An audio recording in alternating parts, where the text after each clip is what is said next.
Hello, everybody.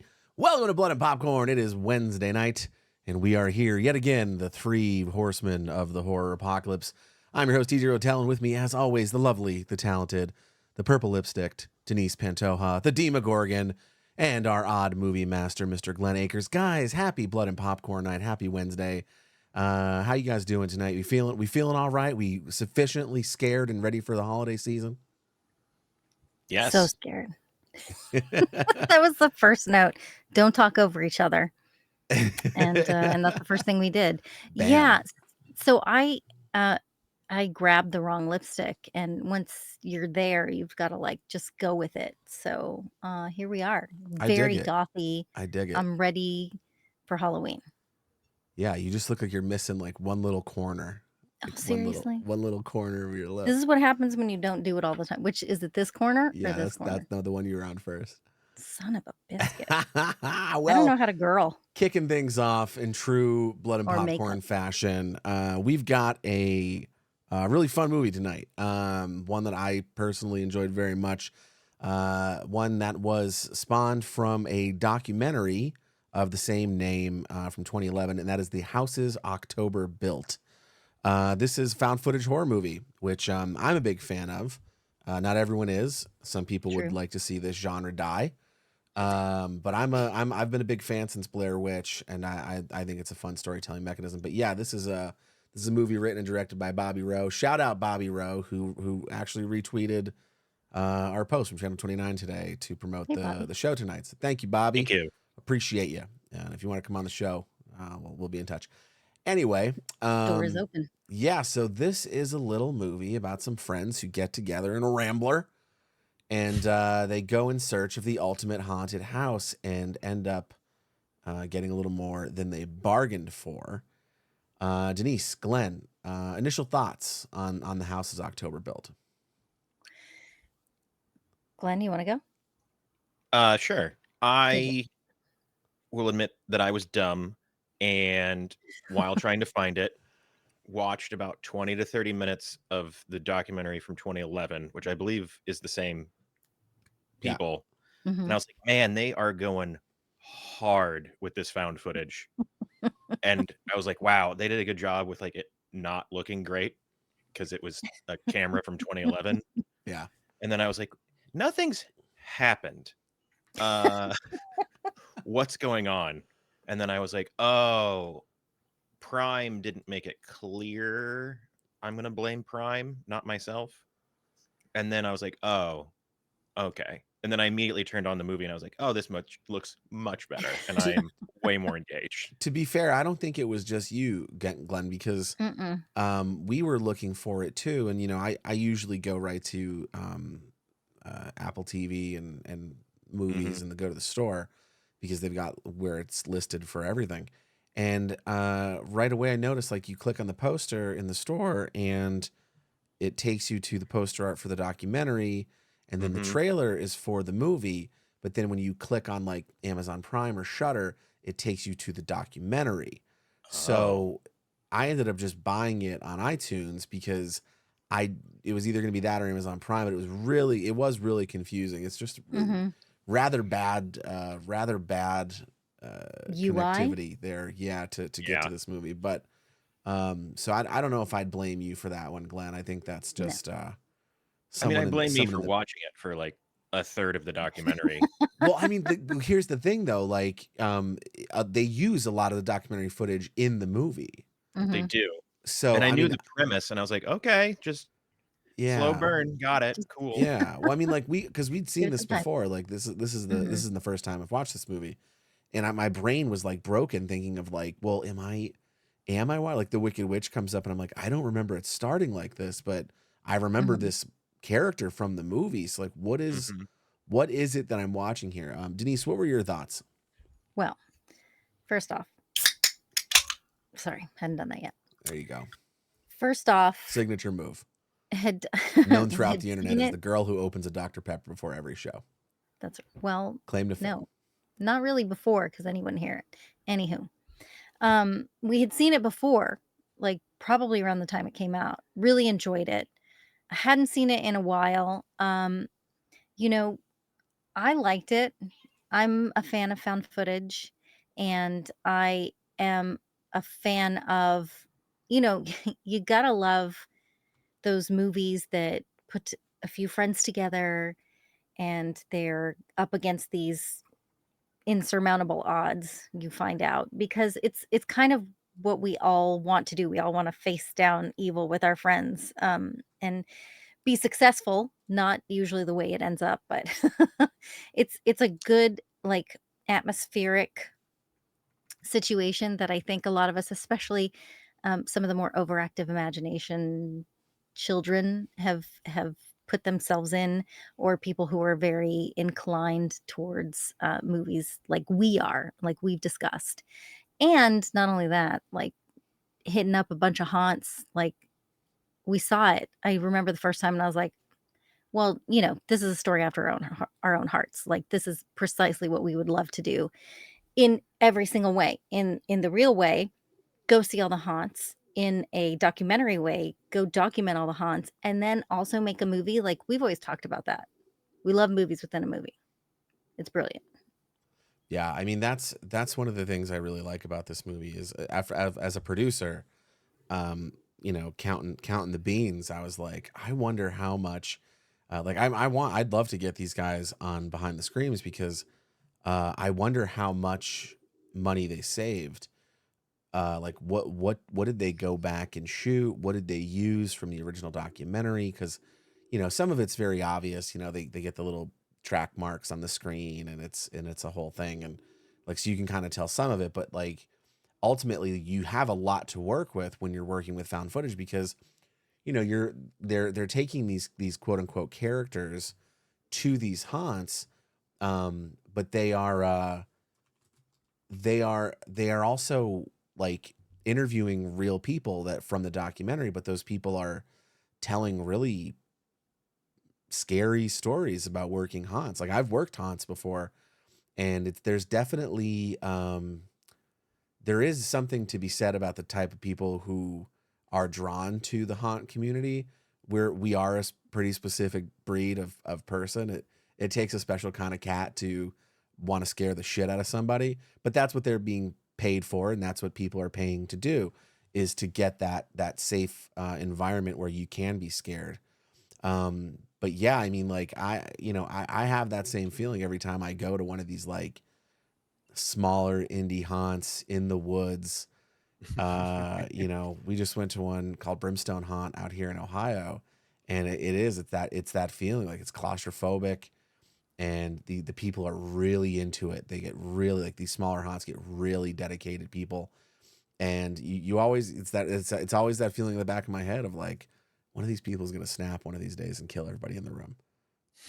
Well, Like the thing too is that you're talking about getting scared, like we discussed, in one of our, in probably in, I think, the first blog on the website, getting scared in a safe environment.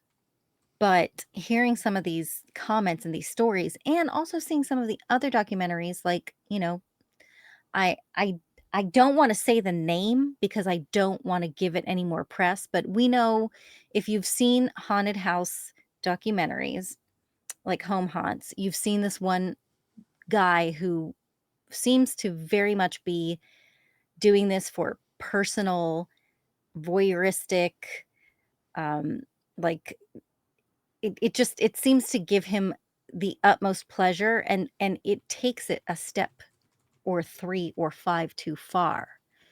And, hearing that, like, there's no background checks, and in some of them, and again, this was like, they probably shot it in, what, 2013, so this was over 10 years ago.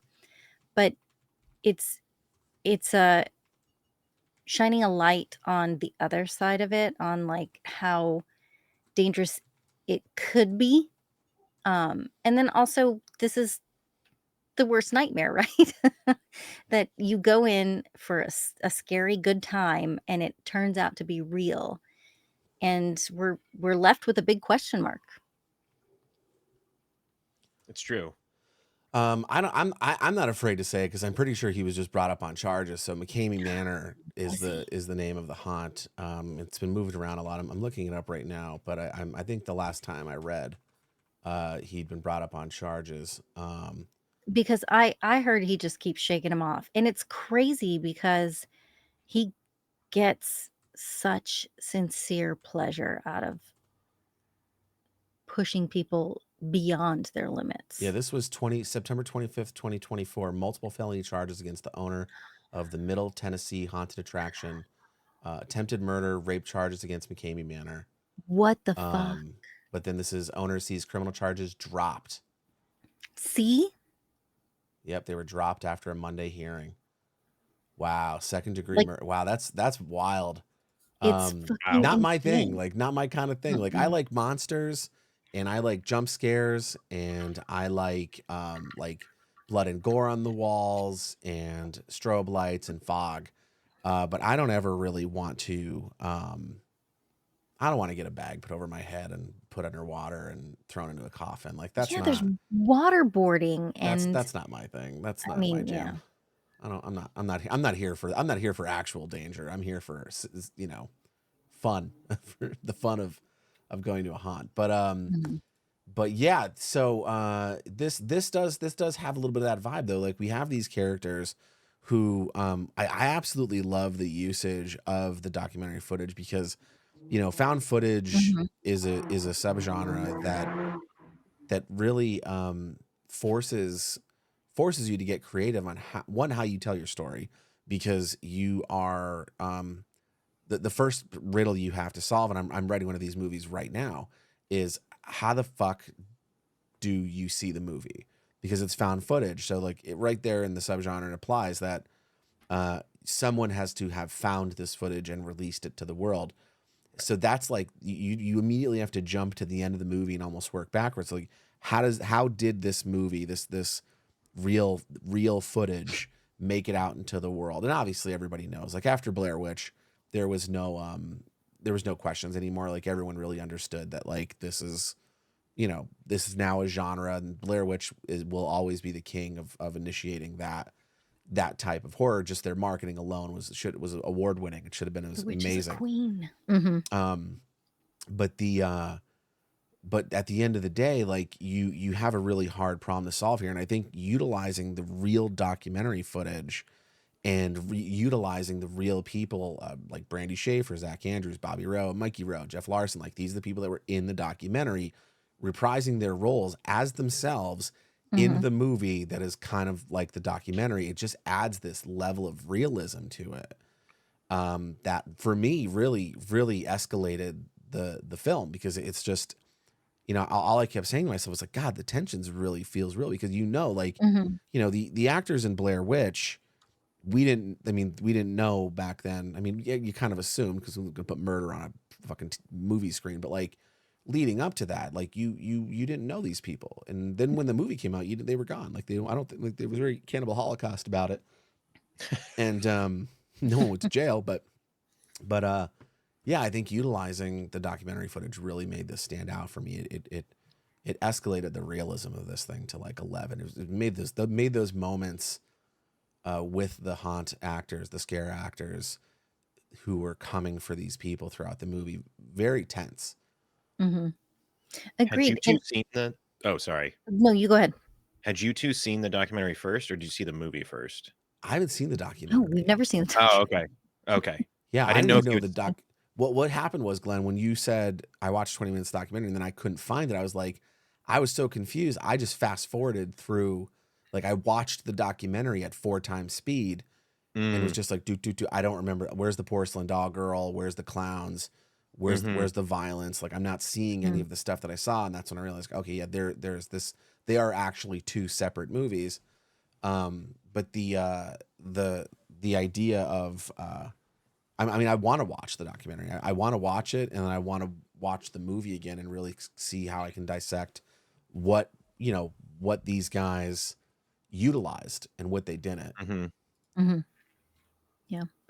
No, I was going to say, I agreed with you. I wrote down in my notes that I really liked the intercutting of the documentary footage. And it's funny because that was a complaint by one of the reviewers. I don't even know from where, but they're like, they can't decide like what style. And I think it worked really well to tell the story that they were telling. And it was definitely a plus for me.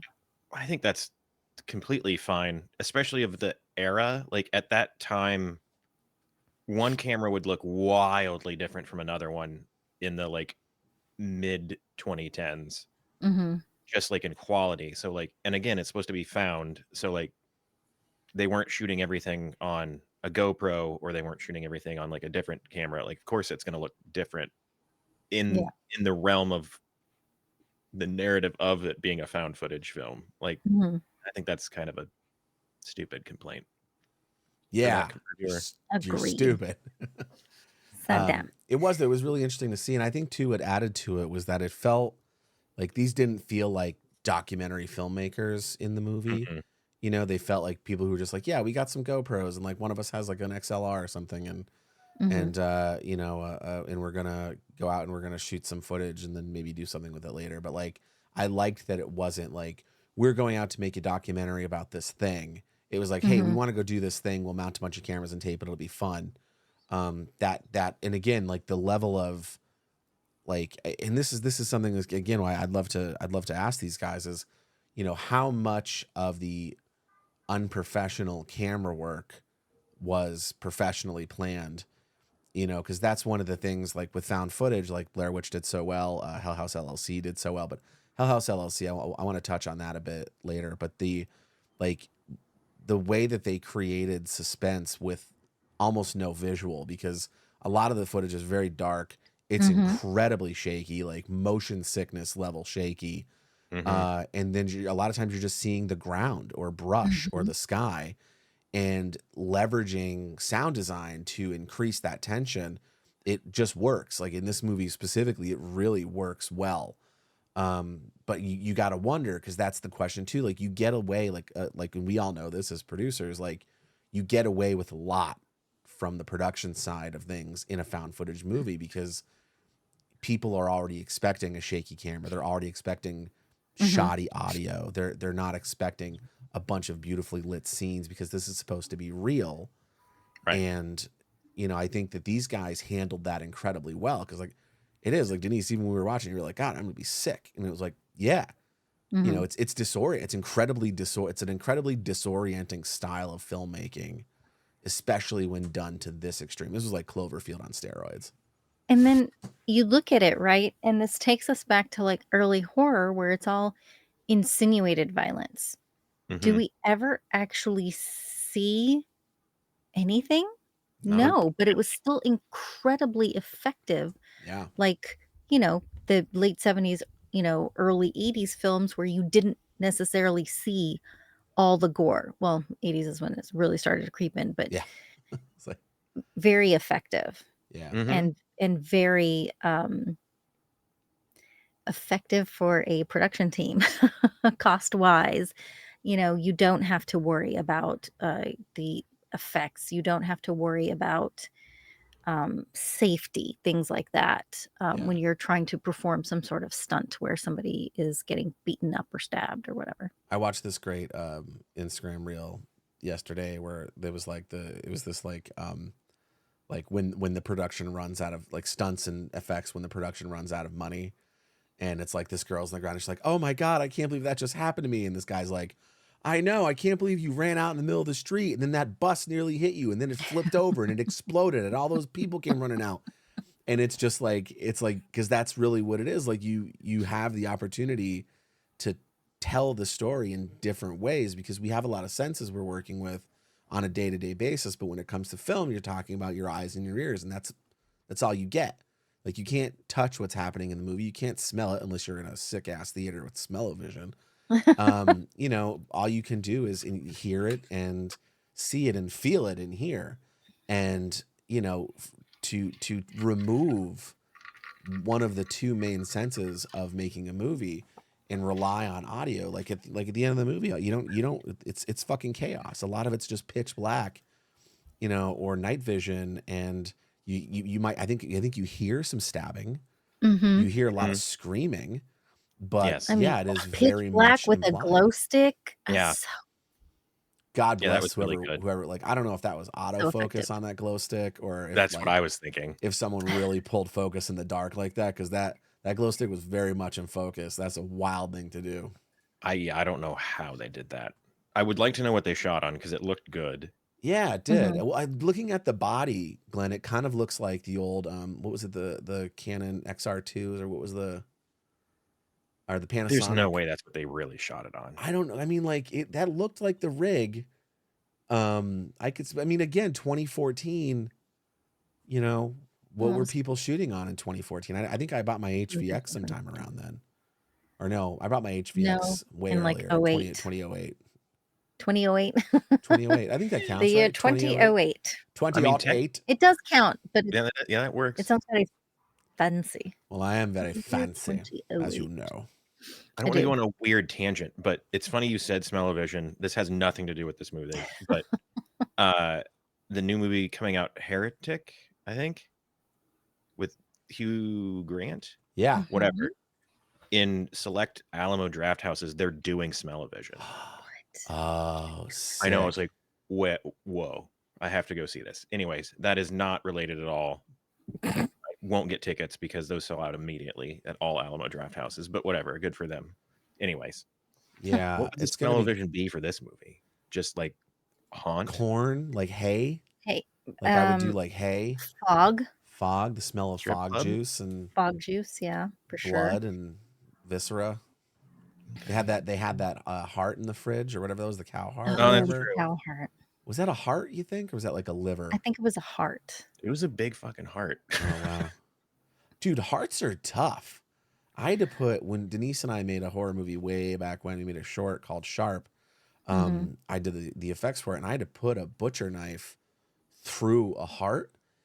Fucking, let me tell you about, the heart is a dense muscle, and I can't remember if I had a pig. I think I had a pig heart, but Yeah. like sticking a knife through, you know, a Yeah. heart is not easy. So I can't imagine how thick that cow heart or whatever that was. Oh my Like God, yeah. that could be I stinky. mean, that makes sense. It Yeah. never stops working. I mean, well, it does, but then Yeah. you're dead. But But then you're dead. Yeah, I think like you can probably do Smelly like old too. warehouse smell, like that, like Mhm. musky yeah, old house in the middle of the woods, Like like slightly old, like wet mildewy. wood, mildewy. Yeah. Yeah, you could probably do that and that. the like you said, the Swedish smell of fog. Yeah. Fog. Yeah. Ugh. I think it smells kind of like syrup, but I don't think Mm. everybody agrees with me on that. Like shitty fake syrup. I don't disagree with you. I hadn't thought about it. Next time I go through a haunted house, I'll let you know. That's it, Denise. Go get the fog machine. Let's go. We have took to replace a tube on our to fog machine. storage already. Sorry. Dude, we should do that for Halloween though. We should replace that tube and like pump a bunch of fog out in the backyard. Sure. So Skelly's all lit up. Mhm. Yeah, it's just a really good movie. I Sorry. think. Way to go, Glenn. Hope you're proud of yourself. Yeah, like, you know, you've got these 5 friends. They're out looking for thrills. They start pulling. I mean, I don't know. Do you guys think that they were kind of dickish? That they like did enough to warrant being hunted and killed? Well, No, not quite that far, but they were a little dickish, and I think they that were dickish. Yeah, that was by design. But you would have to go pretty far to warrant being hunted and killed. Yeah, as opposed to like filming in a haunted house being enough to. Yeah, no. That scene was crazy though. The scene with the blue-haired clown where he's like getting in Mikey's face. Oh like, yeah. Like that was very triggering for me. Like that was very, very triggering for me because I was like, you know, if you've ever been threatened with violence or have been in a fight, it's like, Or been to the South. I'm from Texas. I can say that. I cannot. I'm not. I cannot I'm either. From the Northeast. The most south I've ever lived was Southern California. I went to a school that had the word Southern in it. Does that count? There you go. No. Fine. Yeah, that scene was super tense. Like tension was a like ongoing theme in my notes for this movie because they really did a great job creating some very severe tension. Like they did. The blue-haired clown scene was one of my favorites. I think that's partly why I hadn't seen it in a while, because it was pretty damn tense. I remember it being very tense that first time. I wasn't as tense this time. It could also be because I'm always multitasking. But it was such a buildup of this emotion. And honestly, here's the thing about these movies, right? There's hauntings, there's zombies, there's possessions. When it's something that is so close to being real that it could happen, that you could go on a road trip with your 5 friends and some creep could sneak in and film you and post that on the internet. Like, how fucking creepy was that? Like, that right there, that's what creeps me out. The 2 guys, you know, cornering, why can't I remember her name right now? What's her name, TJ? I thought you Brandy? had Brandy. Yeah, cornering Brandy in the bathroom. Like, Mm-hmm. and then Brandy too being the one that's separated last, being the one that's targeted in that way. Like, not just it being like the realism, but being a female and thinking about 2 guys in some out of the way place in the middle of nowhere, cornering you in the bathroom, saying the things that they were saying. Like, it's just terrifying. Unsettling. I can't imagine what that must be like. Like, I'm a pretty big dude, and I'm not handy with my fists, but like, I can't. And I wouldn't want to be in that position, let alone a woman. I can't imagine what like that would ever truly be like. Because the sad reality is that has definitely happened to more women than I would ever care to really think about. Because we live in a fucked up world, and people do fucked up things, and man, oh man, alive. That was also very uncomfortable. See, it was interesting thing about this movie is like, we tend to watch a lot of times like fun horror movies, like fun movies that are like, I think we watched 2 of the Purges today, and like, Rawhead Rex. You know what I mean? So like movies like that are like, yeah, they probably isn't going to happen, but this movie Future was, documentaries. yeah, of course, few about Rawhead Rex. Yeah, that's what I meant. Yeah, of course. The purge is totally going to happen. Only in Ireland. But the level of discomfort, like, this isn't a fun movie.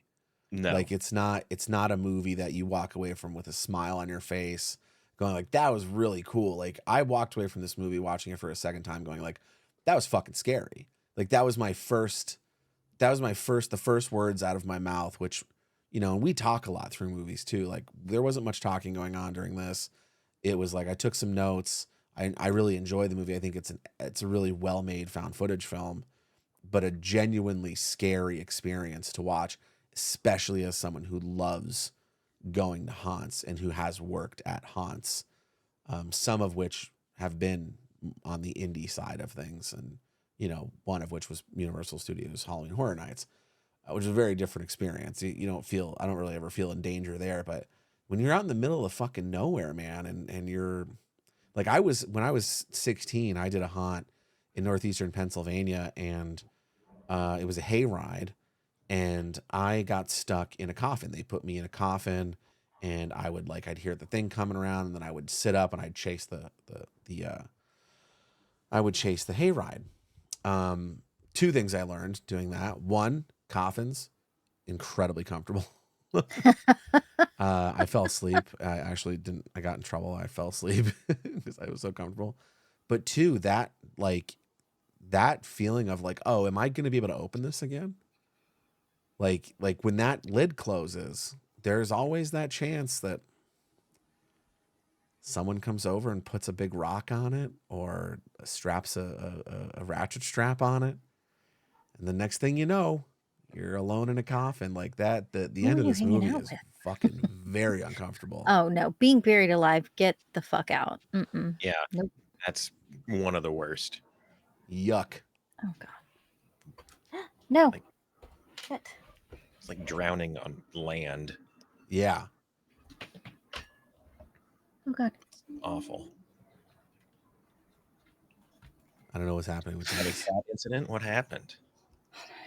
I think it looks like her headphones got disconnected. Oh no. Yeah, so we'll just enjoy her rifling around trying to figure out what she did wrong. Okay, What so happens when you drink too much? fuck. I don't know what's happening over there, Glenn. I don't know. She's very far away from me. Yeah, she's super far away. Okay.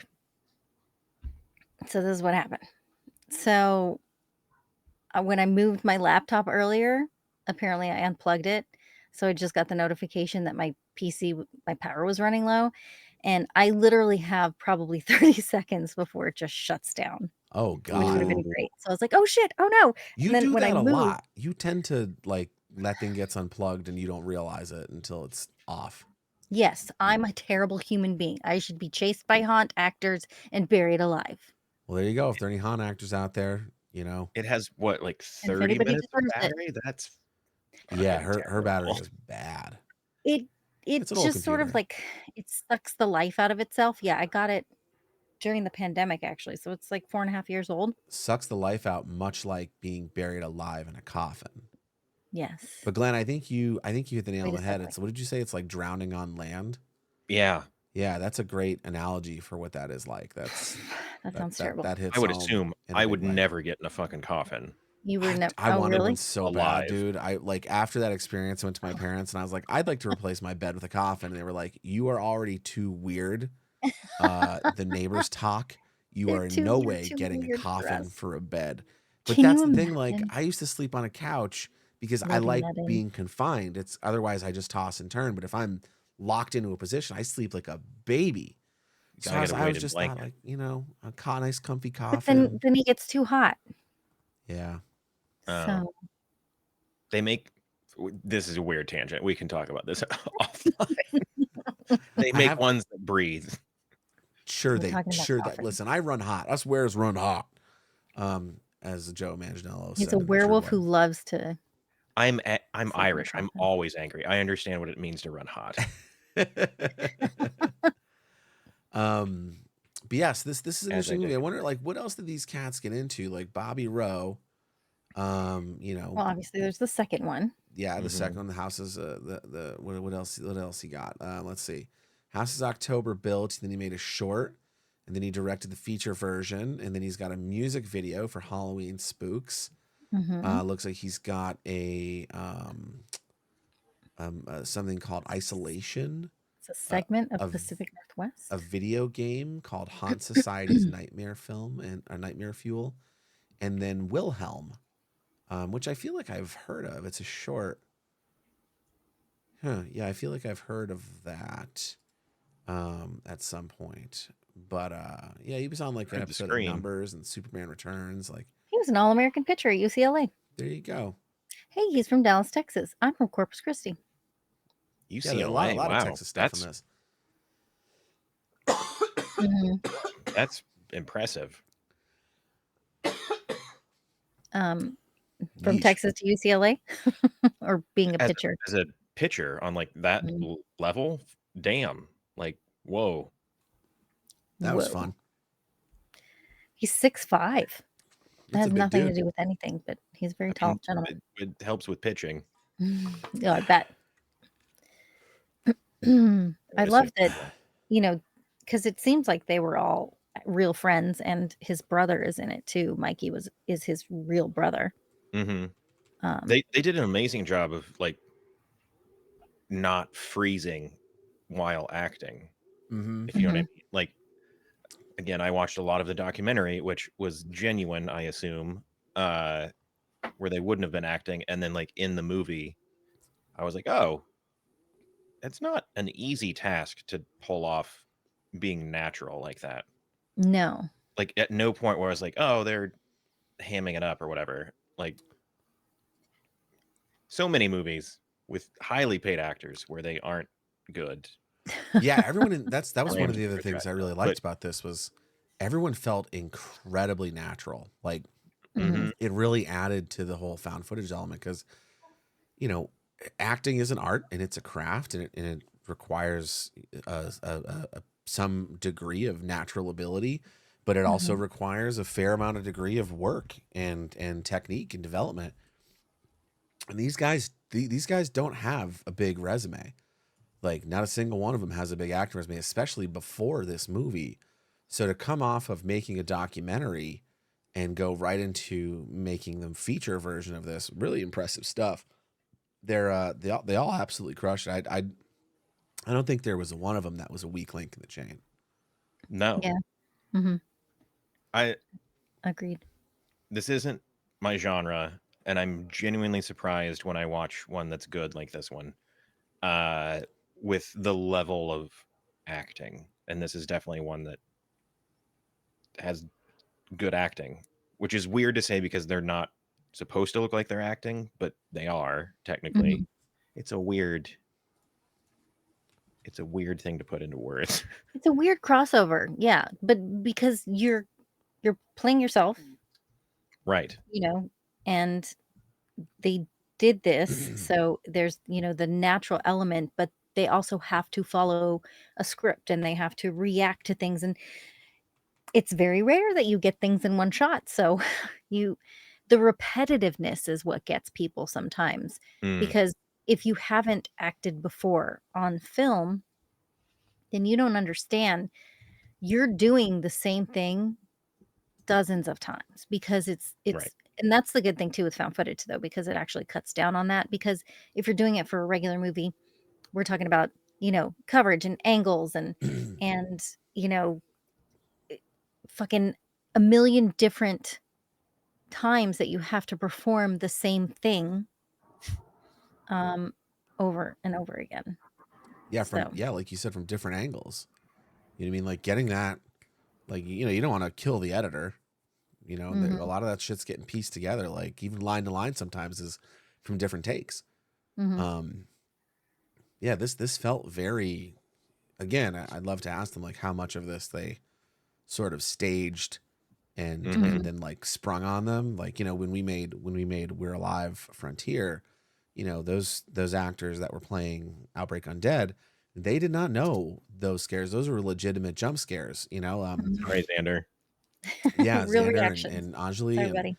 like they were legitimately getting the shit scared out of them, and that was by design. And I wonder how much of that, because again, like you're talking about people who are not, unless these guys have like theater background or something, like these weren't known Sure. actors. These weren't people with a lot of chops, that Mm-mm. came into this, and I think they outperformed a lot of what you'd see in a movie with of this Mhm. scale. It's literally my first note is the acting is rather good. Yeah, Mhm. rather I good wrote more, indeed. but like that is literally my first note. Yeah. Well, and I really enjoyed the costuming. I know a lot of it came from the haunts that they went to, but, like, that the doll face who Oh ends up yeah. being basically the face of is it a franchise with 2? No. No. What do you call the 2? You just call it the 2 movies? Is there Yeah, I one think word so. for it? I think of the God, two you said movies is probably as close as you're gonna get to accuracy on Okay. that. The well, because 'cause I'm talking about, like, the world, like, it's the face yeah, of that world. Like, it's the it's Chucky. Yeah. it's not something that you see a lot. You know how we've seen several costumes become the face of a franchise, Hmm. um, Yeah. that you could see at Spirit Halloween, um, Yeah. which is also a cool thing as well, but I mean, like, those doll faces, not It was fucking Oh, dude, for me, the best mask in the movie was in the D&D bar, that dancing clown. That is fucking nightmare fuel. Like that mask, that Oh, the costume, the movements, the whole like the dancing, one that like giggles. then he comes Mhm, in real close to the camera and you're just like, "Ew." mhm. I'm glad it was still kind of light bright out when we watched it because that The was bunny the too. bunny. I was gonna say the bunny was my favorite. Sorry, Glenn. No, it's okay. Tell me all about the bunny. No, it's just yeah, I mean, I think my favorite is the little child, kid, girl, doll, whatever you want to call it. Mhm. Uh, because it is really good. But I think the bunny was the one that surprised me. I was like, oh, That's like a legitimately really good Halloween costume. Mm-hmm.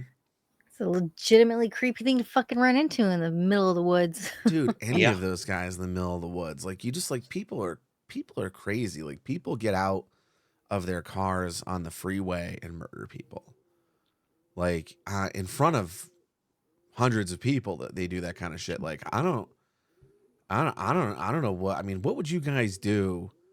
Like, what would be your like if you could put yourselves In the middle of the freeway, I'd use my car and fix it? What would you guys Have a do new if you were floor out in the middle of the woods and you saw a giant rabbit, a giant killer bunny with an axe?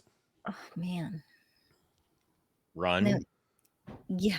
Is it the same situation though? Am I near a haunt? Yeah, let's call it the same situation. Let's because like you said at the beginning of the show, D, this is something we've wanted to do for forever. Is get an RV and do this exact same thing. And let's put ourselves in those shoes. We are the three of us. Let's throw in Brad and Angie to make it a five person cast. We need a fiver. How close is Brad to me in this situation? And what does he have on him? That's what I was getting at. What did he bring with him? You're right. What would you guys do in this situation if you found yourselves on a road trip going to haunts and we begin getting stalked by haunt actors from 100+ miles away? Brad's there. Yeah. Here's the thing, right?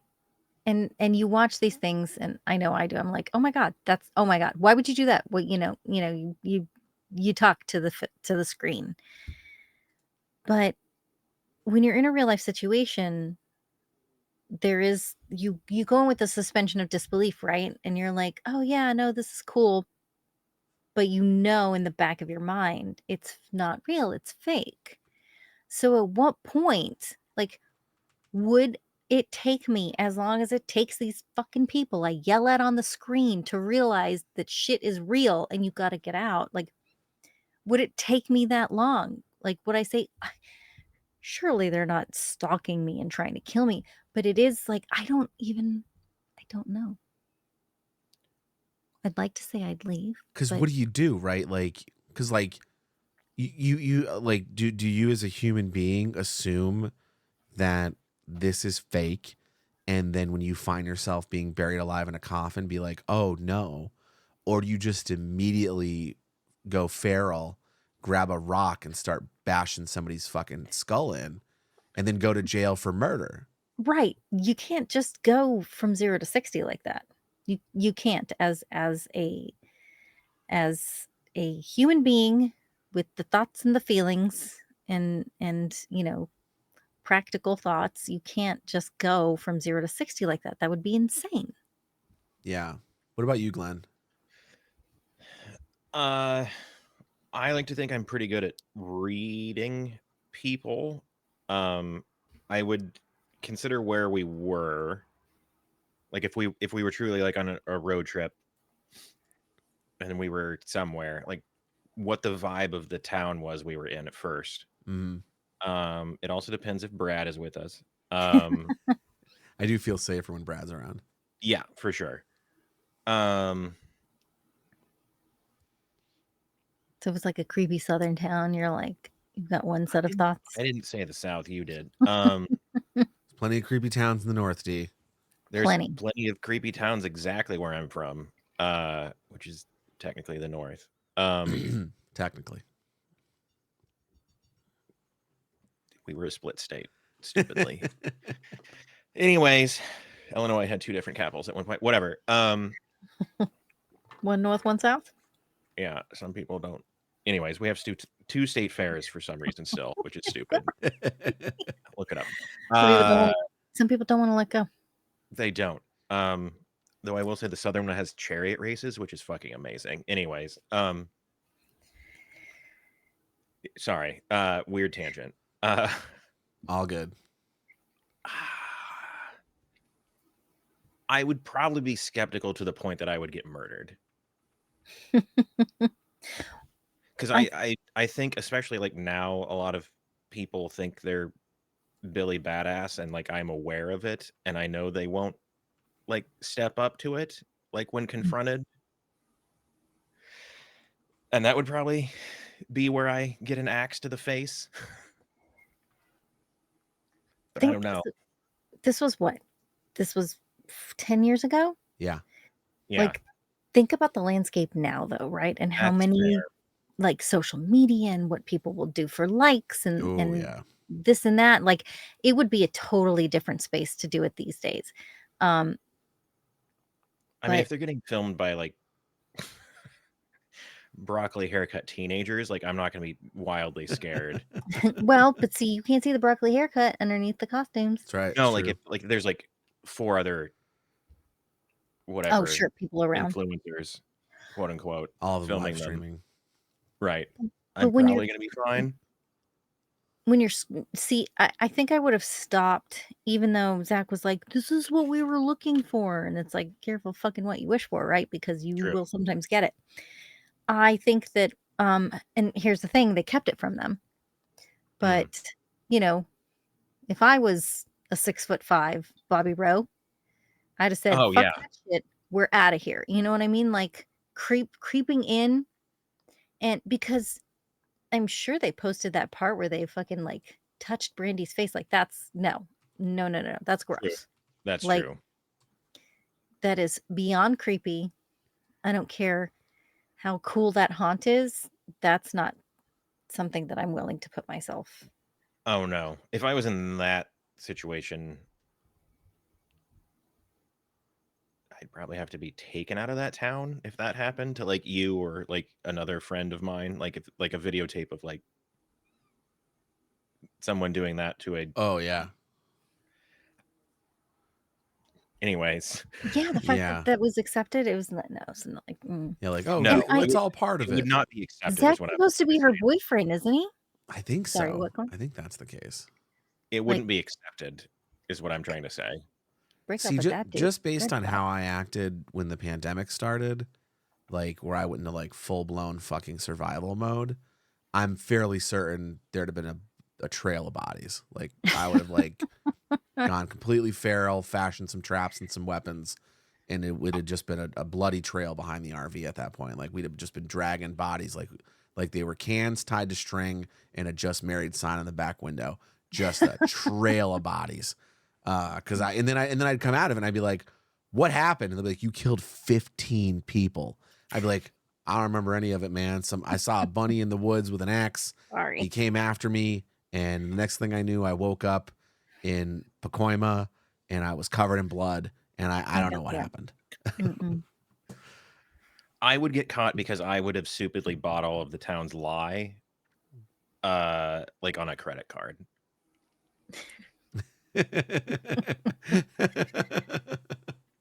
Like, we haven't sold that lie in 50 years. Right?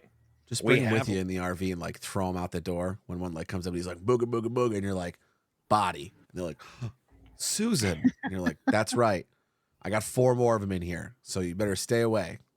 Like garlic and a vampire, just like, there's your friend's head. Again, I don't know what I really do, but I do know what I really did at the top of the pandemic, and I What, murdered people? I flipped my bed over to get the cat.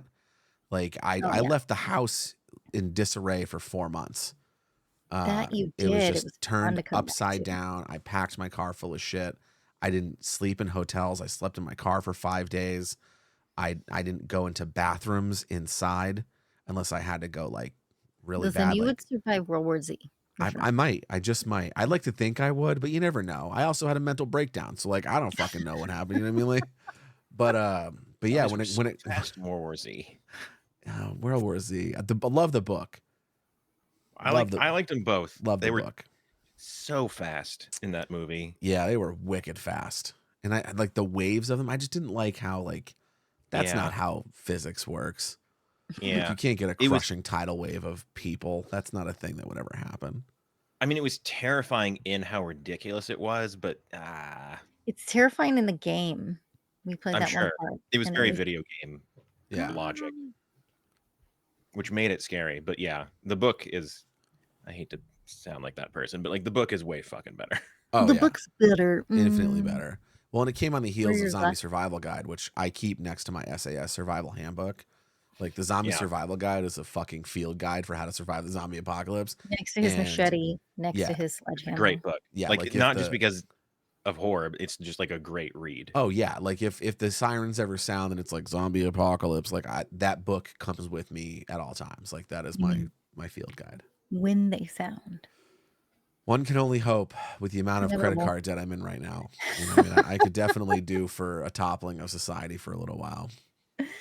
Oh, It's that meme where it's like a video game, like a 16-bit video game where it's, I'm sure you've seen this, where it's like Godzilla and it's like a woman just saying, "Oh no, attack the financial district, Godzilla." that's good. That's funny. It is. Oh no. Yeah, I mean, like, so we briefly, you know, one of our collective movies that we all really like and have seen is Hell House LLC, which we are going to do on this show at a later date. But that movie came out a year after this one. Yeah. 2015 was Hell House LLC. This was 2014. And it's interesting because I like to think that like the house is October built walked so that Hell House LLC could run. Because it does have like Hell House LLC is a masterclass in found footage horror as far as I'm concerned. That is the pinnacle of found footage horror. And I think you see that documentary stuff from Hell House LLC staged and scripted, but still very effective.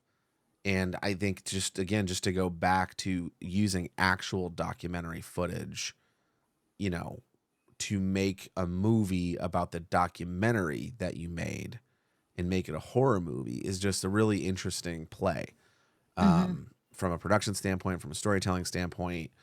And again, just to add that layer of realism, because if you want, like I said, when we turned on the documentary by mistake, Glenn got duped. I got duped. You know, I had to fast forward through the whole movie to be like, double oh, check. this isn't the movie we're supposed to be watching here. That's how effective that was. And it really blurred the lines in a very strong way between the real world, the documentary, and the fiction version of the documentary. I'm just like I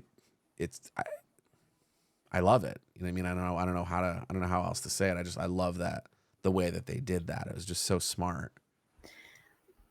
When it's done well, you know, like you said, it is such a wonderful tool. Like found footage, like let's just look at Blair Witch, The House is October Built, Hell House LLC,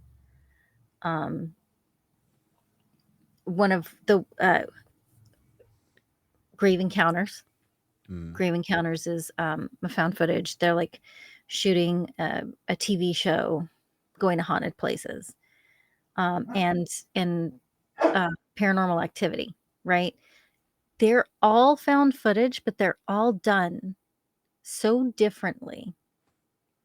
And they all, for me, are successful in different ways. And I think they're very powerful in different ways. And that's why I think it's funny, because we've talked about this before. A friend of ours, when we were talking about sending them some ideas and talking about film financing and stuff like that, they were like, found footage is on the way out. This was like 6 or 8 years ago, maybe. I don't think it's going anywhere. And I think it's like going to be around for a much longer time than anybody ever anticipated, because there are so many different ways you can attack it. Yeah. Like Deadstream is one that I'm really interested to do here on the show that Melanie Stone is in, from We're Alive. That's on Shudder, and we're going to do that one too, because I want to get Melanie on the show to talk about it, because again, it seems like a really interesting movie.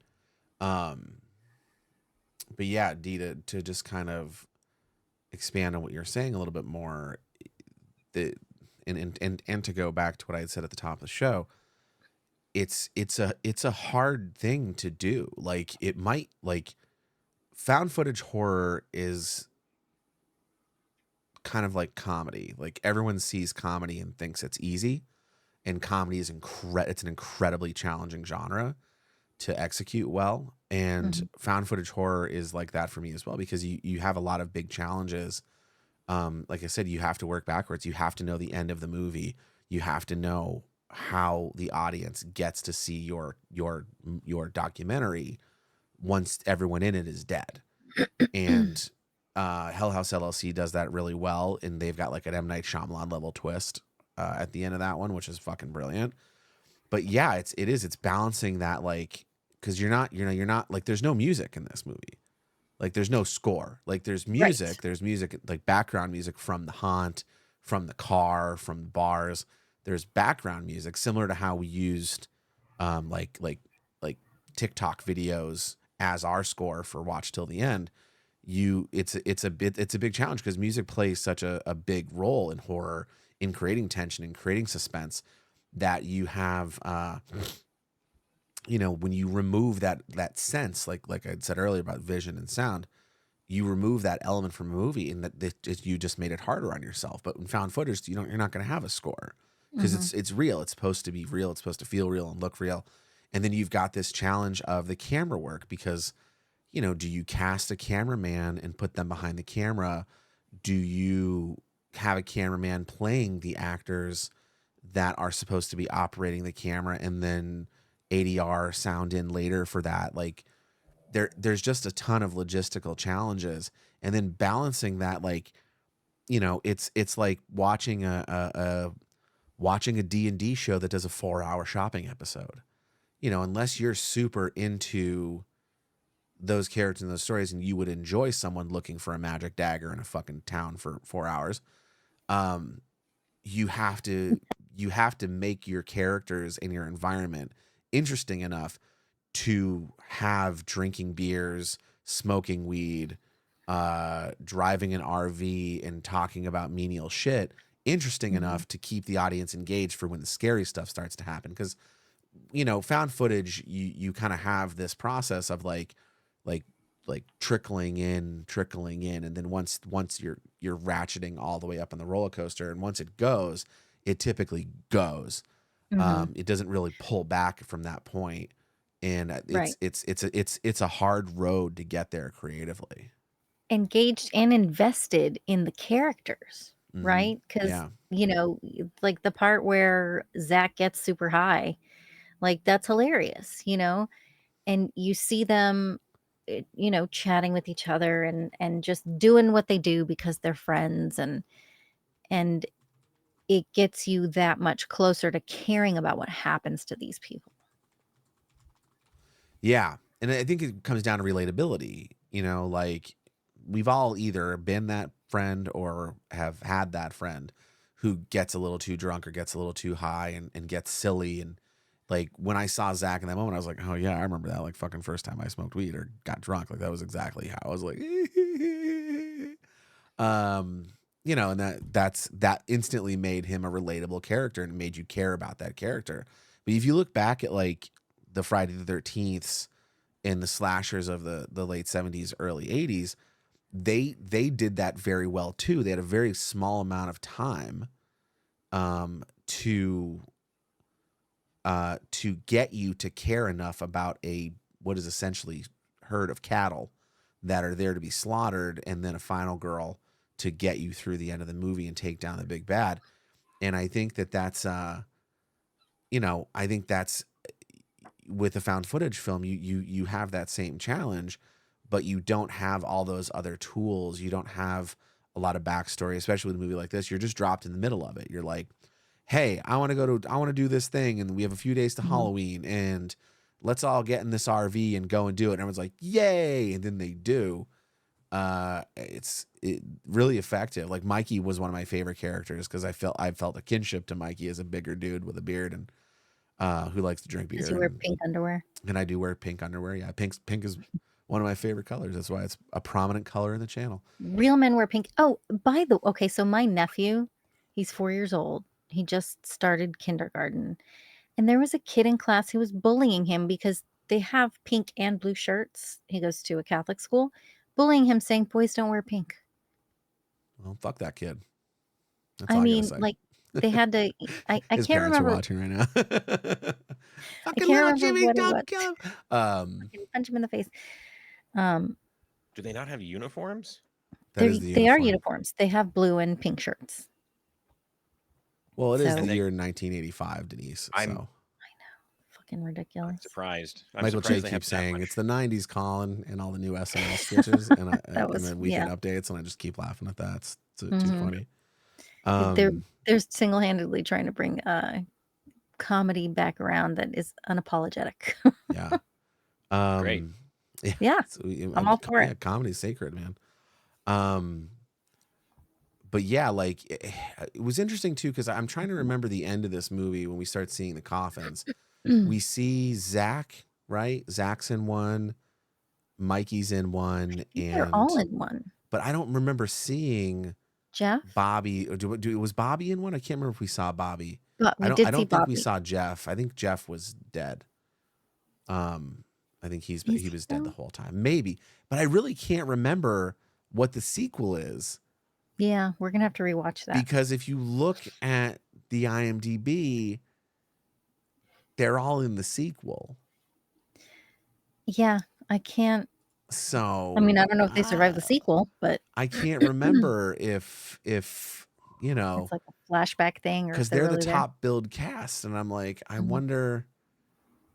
It makes me want to watch the sequel like immediately after this show is over because I'm like, did they all get out? Was it all? Are we misrepresenting these characters and saying they all died? Well, that's the question though. You don't know. Yeah. It cuts to black. They bury them and it cuts to black and you're left wondering. You're left Yeah. wondering if it was real, if it was part of a haunt, like how far did they go? Because again, we don't see any violence on Yeah. camera. So Yeah. I don't know. I think it's interesting. It is very interesting. I would love to watch the second one, and I really, Bobby, are you there? Yeah, if I would Bobby's love to here, have them on. I'm gonna hit that dude up on Twitter, Like, I think it would be fantastic. and ask if he and anyone else wants to come on a Behind the Screams, and hopefully they do because like, this is one of those movies that was, well, it was very much like Ugly Sweater Party, which was the first Behind the Screams we did, where I watched it, and I was like, I have to know more about how this movie was made. Like this Mhm. it's such an interesting study as a filmmaker and as a creative to like get into the head of the filmmaker and be like, why? Why did you do It this? is. How did you do Mhm. this? What camera did you use? What was your budget? How much footage? Like, I have a million questions. I'd talk the dude's ear off. That kind of reminds me, one of the points I wanted to make was music. So there, haunts use popular music. I don't know how, because I know there was like a big ruling, like where if you played music at, a place of business, like even massage parlors, you had to have like a license. Like there was a big deal several years back. So haunts play a lot of times metal, music, like that one we went to in Columbus, which was just, Fear Columbus. I don't wanna sound like a grandma, but it was just way too loud, and it was all strobe, and it was just like one Mm. long ass line, like, they didn't even split us up, it was just like, we were just walking through, you could barely see, because I love looking at production design for haunted houses. It's a dream of mine to open one up someday, but I'd like to go and appreciate the work that went into it, and it was just like, wait, anyway, I digress. Loud heavy metal, and I'm just wondering how they got around that, because a lot of it was footage from the documentary, and maybe that's how they did it, but then there was also the use of a couple of really very haunting, creepy songs, like one was on a 45, that was just playing in a room, and it was, like, older, creepy. I don't think it was distorted, but it almost felt like maybe it was going in that direction, Like like it was an anything old through a record. gramophone sounds Yeah. I don't think it was through like a that. gramophone, though, Was it but, not? yeah, it was like that. No, because it was like it looked like a smaller, like, maybe a '50s one Oh, that okay. had built-in speakers. Maybe the speak. I mean, older speakers have that kind of rattle and stuff to them as well. Right. And then there was also that very creepy, it was like a Halloween song, talking about how things were scary and spooky and stuff like that. And it Right, was when the dancing clown was in the bar, right? That one? yeah, Yeah. that's where very, very unsettling. Yeah. So, like you said, it is a challenge that you have to get around in a found footage style film. And the way they do it in Haunted House LLC is that those chords from the piano, like just a small snippet of whatever song that is, but it's haunting. And now I will always associate that with Hell House LLC. Yeah. It's I don't know. I wonder I wonder if it's not similar to like if you're if you're filming and you have a bunch of people, like if you can't close down a street in New York City because you just can't, maybe they just put the signs up and those people get in there. Like I've heard that that's a thing. A music, maybe because it's ambient music in the world. Maybe. It's being it's like when we did Zach and Mia, I remember Legal saying, because we were shooting in that hospital cafeteria, as long as we didn't change anything about the set, it was exactly how it looked in its day-to-day existence. Like we couldn't put a salt and pepper shaker on a table that didn't have a salt and pepper shaker. But if you left the set, if you left the room wholly untouched, things like Pepsi vending machines and logos, it's the same thing in a grocery store. Like if you go in a grocery store and you don't dress any of it, you shoot it exactly as it exists in the world, that's okay. But if you add one bag of, in-world chips for that actor to interact with, you have to clear everything. And I wonder if that's not a similar case, like, because they're shooting at real haunts. All the haunts are listed. Like you've got cool. Let's see if we can find them real quick. There was a list. It's from Ohio. Oh, they're from Ohio. D. This is they took off from Ohio. That's where this group starts their adventure. In the movie? Yeah, is in Ohio. Cool. Oh, it premiered at the Telluride Horror Show, which I super want to get a movie into someday. Let's do it. Yeah. Let's do it right now. Let's go. Let's stop this show right now and go make. We'll be back, y'all. Yeah, we'll be right back.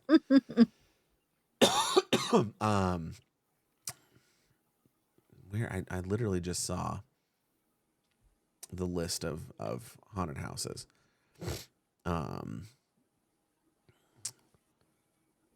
Roe. So apparently, filming the House's October Bill partially took place at several haunted house attractions, which Roe would later include in a list of America's scariest haunted houses that he released as marketing material for the film. Clever boy. That's very interesting. Well, one of you talk while I figure out where these haunted houses were. Blah, blah, blah. Talk amongst yourselves. Okay. Glenn. Yes. Have you been to any haunted houses this season? No, I haven't. I seem to only go to them with you. And you said no this time. Yeah, I had a reason. I don't remember why. Because you were like, I'm going to be out of town working, and you didn't leave for several more days. You could have gone. Just saying. Yeah, you piece of shit. I don't remember. Yeah, it was like right before you were leaving. That seems right. And you were like, and then I had friends ask me to go to Halloween Horror Nights, and then it was like $4,000 to like walk in the door. Yeah. It is very expensive. Dude, they're like, because the friends were like, you have to get the Fast Pass or whatever Universal's knockoff version of Fast Pass. Right, it's like $150 or something, right? Yeah, on top of your $4,000 ticket. Well, no, the huge ticket is the RAP ticket, which is like VIP, obviously. RAP, a really important person. Is that what they call it? I was going to say, what does the R actually stand for? I don't know. I don't know. Yeah, I don't know what it stands for. How do they tie it into Minions? Anyways. Banana. How much was it, TJ? Like $450? A lot of money. Or $350. I didn't even check to see any RIP ones because the Fast Pass one, to get the Fast Pass on top of the like $65 ticket was like an additional $200. Yeah, that's exactly. I was just like, Absolutely insane. Now, here's the thing, and this is going to come out on a blog soon. I highly recommend going early in the season because we went early in the season. We went on a Saturday, I think. We thought it was going to be crazy packed. And while it did get more and more packed, we had season passes, so we were actually there earlier, but we couldn't get in earlier. So we ended up paying $15 extra. So we had season passes, we got tickets. We paid $15 extra each on top of that to be able to go in. It's like an early bird sort of entry thing. And sorry, I had a burp. And then we were lucky because a friend of ours who works there gave us 2 mother of dragons. You burping again? My thing keeps popping out. Gave us 2 front of the line passes. So we were actually able to hit them all by the end of the night. Except for, like, I don't think we all of saw the Chucky's houses function. or whatever they call them. All of the mazes, yeah. Right. And it's so weird because a couple of years ago when we were visiting, when we were living in Ohio, I wanted to die because my feet I was in so much pain. And I think it was maybe one of the first years, or at least one of the first years we had been back where they were all the way down at the bottom. It is like walking a million fucking miles. And I was cursing it. I was like, never gonna fucking do this again. Never. By the end of the night, it was so painful. But this time at a heavier weight, somehow I was managing to, was like, this isn't bad at all. But we sort of planned it out better. And then I think even if we hadn't gotten the front of the line passes, we probably would have been able to hit all of the mazes. But as it was, we were able to hit all the mazes plus see the Purge Waterworld show, which was really cool. Oh, that was a super fun experience. What a great show. I don't even understand what that means, but so it's like, have you ever seen the Waterworld show? I've seen videos of it. So it's like similar. It's a water show with just like I've seen its entirety. But how do they purgify it?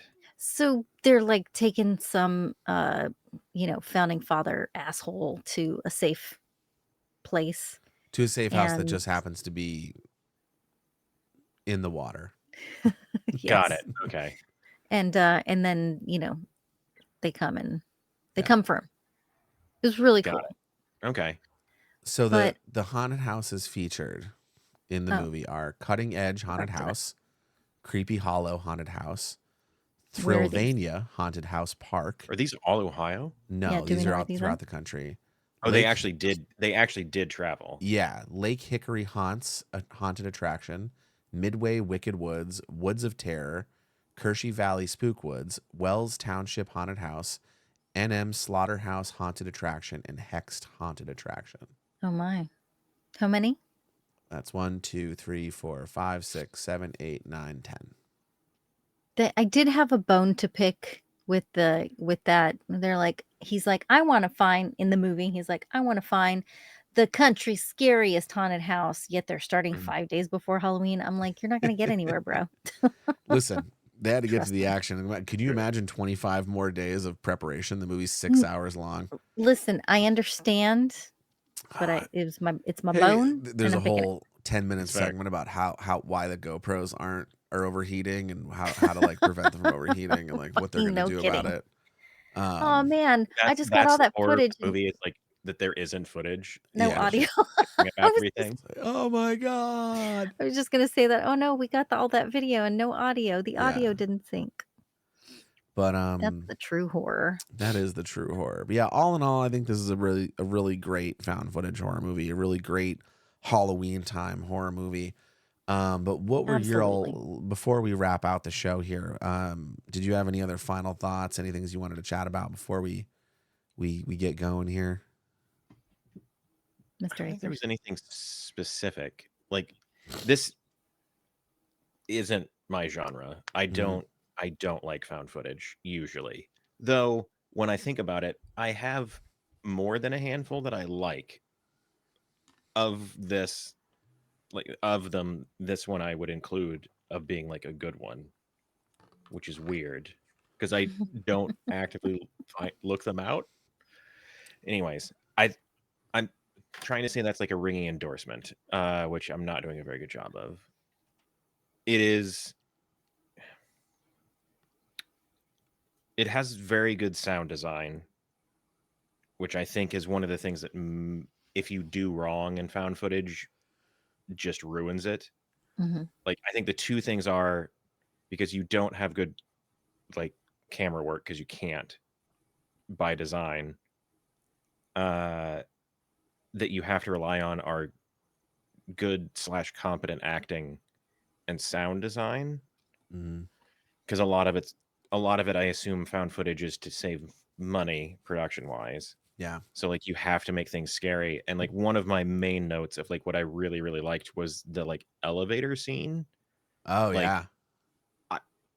not to be braggy, but I do have surround sound. And like I was like, this is one of the best mixed fucking surround sound pieces I've heard in a long time. And I was like, I know how they did it. Like that wasn't an elevator. Like it's just they shook the camera and then put a lot of boomy sounds to it. And I was like, that was really, really effective. Well, if they were in a haunt for that, Denise and I were just in a haunt that had a similar gag where the floor of the elevator, it's on a hydraulic drop, and the doors open and they open up and then they Right. close, and then the guy pushes the button and then it starts to shake and then the floor drops out.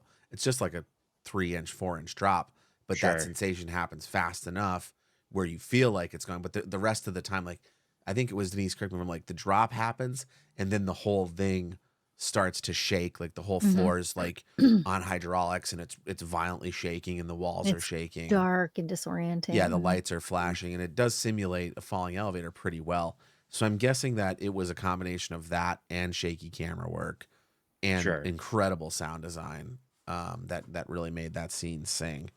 Because it's one of those, like, having just done a gag like that, it was like, ugh, that was, I know I screamed. I was like, ee. It was solid. It was a It solid was. gag. Denise, how about you? Any closing thoughts? Any final thoughts on the House's October Belt? I think it's definitely a watch. I would highly recommend it. Agreed. I love rewatching things, especially for the show, because you're able to sort of realize things that you didn't before. And I'm really impressed with how it makes you feel and how creepy it can be. Like it shows you that you you don't need I love special effects. I love gore. I love shit like that, but you don't need it to be incredibly successful at telling a story that's going to have people True. leaving feeling scared and unsettled. But yeah, I say watch it, rent it, buy it. If Pick up that you like Blu-ray. horror movies, pick up that physical media, baby. I think they have Yeah, a own it. 2-pack with with 1 Oh, and really? 2 on Blu-ray or DVD. Oh dang. So you have to look into that. But yeah, I think thanks for your thoughts, gang. Yeah, I'm in the same boat as both Glenn and Denise. I think it's a great movie. It's one of the few movies that left me legitimately scared. When you've seen as much horror as I have, and we all have, like actually scaring is a tough thing to do. But I can tell you right now, openly, like when I got up to go to the bathroom afterwards, walking down a dark hallway, not turning on all the lights in the bathroom, it was creepy. When I walked by the shower, I had this intrusive thought of someone like reaching out and grabbing me and pulling me into the shower and killing me. Oh. Because intrusive thoughts are wild. Neurospicy, raise your hand. But this movie is just an incredible testament to the found footage genre. And for years now, I keep hearing people saying found footage is dead, and it's not going to come back. And I think it's a lie, because I think as long as you have creative people, like the team who made this movie and like the team behind Hell House LLC, who are just pumping out amazing found footage content. I think you've got, I mean, I still haven't seen, what is it, Milk and Cereal from the Bad Idea guys, but that was found footage horror as well. I think the genre is very much alive and well, and I'm glad to hear that because, like I said, I'm writing. I have 2 found footage horror movies in my hopper right now, and I sure hope that they get made someday, and and then they get seen by some people who have a horror podcast, and they're like, "That was a really good movie. You should go buy it." I loved it. But yeah, I like this movie a lot. I'm really glad we did this one tonight and during the Halloween season. It's a very Halloween forward movie, and that's really exciting. So yeah, highly recommend. Go out there, pick it up, get it, buy it, support physical media, do whatever you want to do. And that's the show. That's the show, everybody. So yeah, tomorrow night we'll be I mean, I think so. I'm trying to figure this out, right? Because we want to cut this out in an audio podcast. So I think I want to do like, that's the show, everybody. Thanks for being here, and we'll see you next time. But then I want to be like, well, here's also the rest of the shit that's coming for the week. Yeah, so tomorrow night we've got Blood and Popcorn Arcade. We'll be picking back up, Denise and I, with the casting of Frank Stone. Frank Stone? What's his name? Nick Stone? John Stone? Castle? Frank Castle? I don't know. Whatever that game is, we'll be doing that. You're watching Blood and Popcorn right now. And next week, Monday night, Dead by Daylight, 9 p.m. Eastern. Bonus round Tuesday nights, 9 p.m. Eastern. There's our weekly schedule. For those of you interested in checking it out, don't forget, go watch our short horror film over at youtube.com/outwearechannel29. And you can also get to that website through the bloodandpopcorn.com website. So go ahead and check those out when you can. And yeah, thanks for all the support. Thanks for all the love. Thanks for being here with us and for giving this a watch or a listen or wherever you are out there in the world. And yeah, take care of yourselves. Take care of each other. And until we meet again, keep the scream alive. Good night, everyone.